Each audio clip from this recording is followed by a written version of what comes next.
Hi, this is Tom, and we left in our last video, we had invested the $100 at an interest rate of 10% for 3 years. Now, let's see what happens if you start compounding that more than once a year.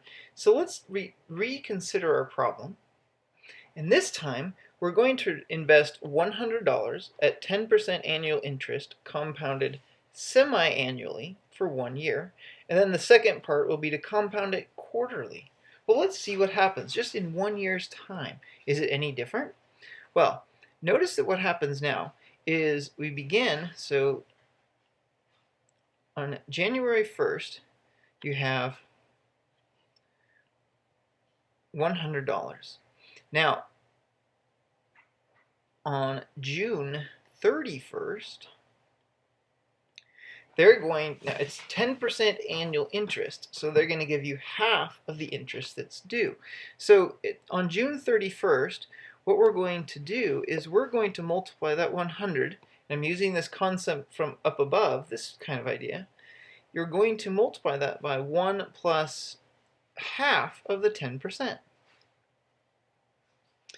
And so at the end of June 31st, you'll have, this is equal to 100 times 1 plus 0.05. And if you multiply that out, you'll find this is $105. Now, that's where you are at June 31st. But then, let's see what happens.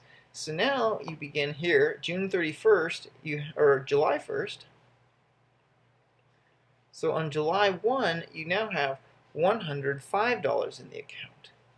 And then on December 31st, you're going to multiply your 105 again by 1 plus half of the other half of the 10%. Well, this is going to be equal to 100 times 1 plus 0.05. And if you multiply this out, what you'll find is that you're going to have $110.25.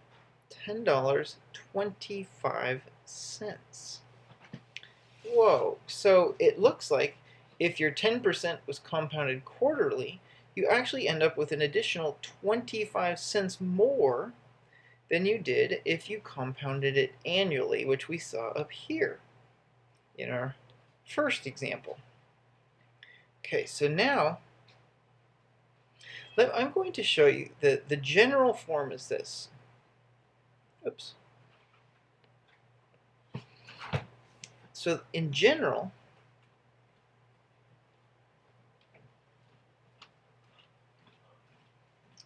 we write it this way.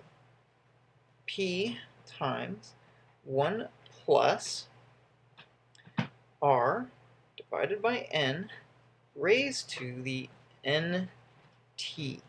So let me explain. Your initial investment, the $100 in our problems, this is called your principal. It's your initial investment. The R, well, the R, that was our interest rate. In our case, we were using 10%. This is our interest rate.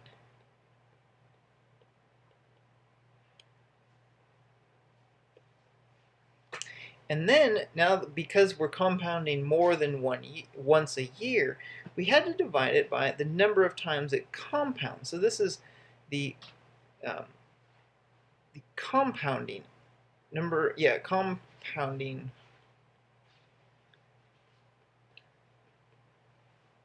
we'll call them compoundings per year. And then this T is the time in years.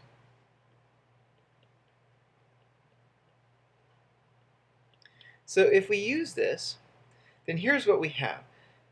If we want to find out if for quarterly, that means your money is compounded 4 times in 1 year.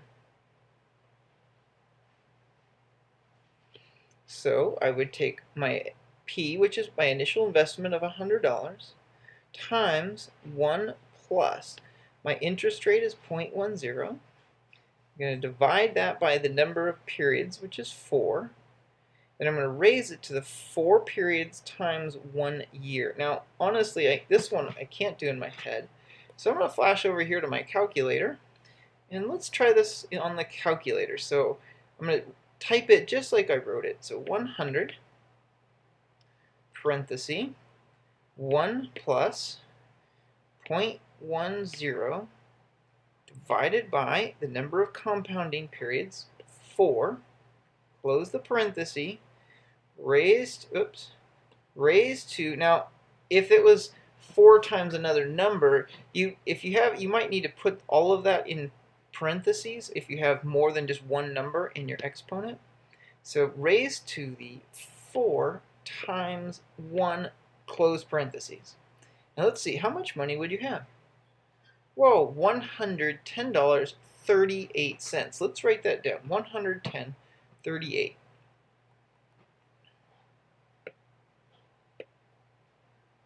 Oops. I'm getting rid of things that actually I wanted to keep here.